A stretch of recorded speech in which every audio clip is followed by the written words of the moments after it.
लेकिन गुरु को बता सकते हैं, गुरु शिष्य को नहीं बताएंगे। हम लोग आचार्य श्री के सब लोग सब कुछ बताते थे। हम लोग आचार्य आहार ठीक हुआ, अंतराय आ गया, जीव आ गया, तो हम लोग पहले सोचते थे कि आचार्य से हम लोगों को तो पूछ लेते हैं और हम बता भी देते हैं।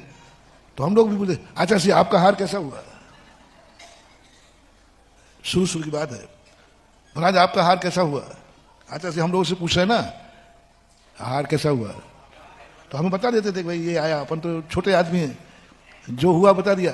अब आचार्य से पूछें तो वे कुछ बोले ही नहीं, कुछ बोले ही नहीं।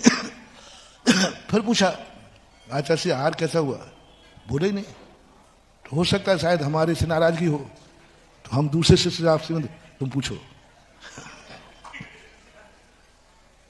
तो वो पूछ महाराज जी हार कैसा हुआ, वो बोले ही नहीं।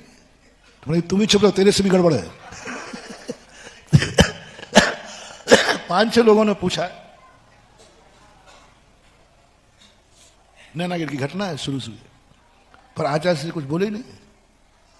अंत में हम लोग सब लोग आचार्य से आपका हार कैसा हुआ।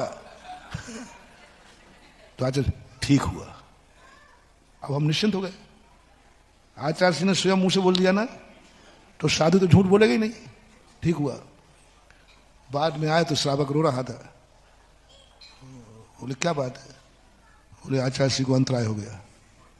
हमने कहा कि अभी अपन लोग पूछ के आए।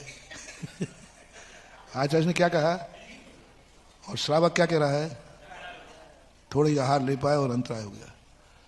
अब हम लोगों ने कहा आचार्य से इतना झूठ क्यों बोले, और यही झूठ हम लोग बोलना शुरू कर दें तो आया था मन में अपन भी अंतराय होगा तो क्या आचार्य क्या क्या हुआ, हाँ ठीक हुआ। गुरु की नकल करनी चाहिए, गुरु जो बोले वो अपन को बोलना। पर ये सोचा कि कहीं गड़बड़ नहीं हो जाए।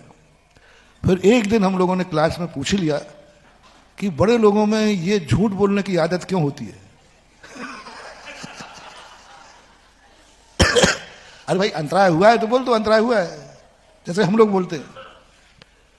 तब आचार्य जी ने कहा देखो यही सबसे बड़ी बात है, बड़े लोग कभी नहीं बोलेंगे कि हमारा अंतराय हुआ है।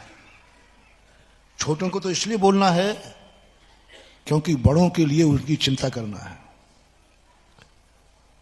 और उनके संकट को दूर करना है।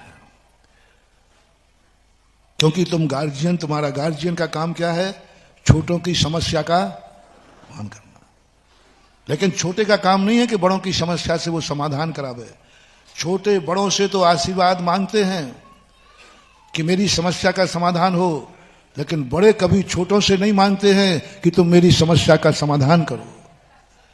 छोटा व्यक्ति बड़ों से अपना समाधान करता है तो कोई दोष नहीं है, लेकिन बड़ा आदमी अपने छोटों से समाधान करता है तो दासी दास का दोष आएगा।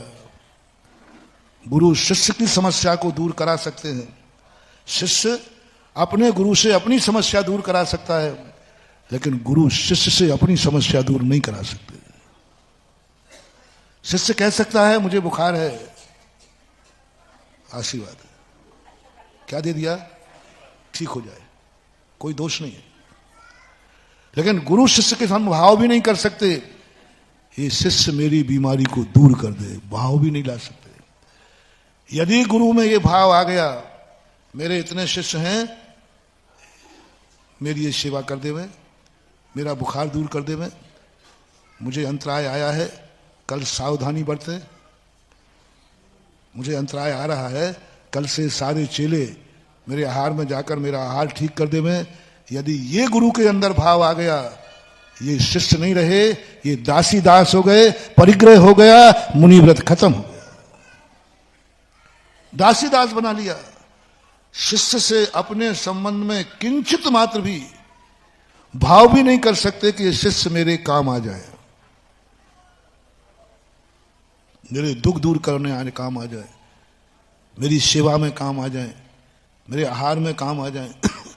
यदि साधु को भाव भी आ गया, अब मुझे कोई डर नहीं है, मेरे सारे शिष्य संभाल लेंगे। बुखार आ गया, कोई चिंता नहीं है, शिष्य बहुत हैं, कोई बात नहीं, हमारे भक्त बहुत हैं। हम ये भी भाव नहीं कर सकते, शिष्य तो छोड़ो, आपसे भी कोई चिंता की बात नहीं है।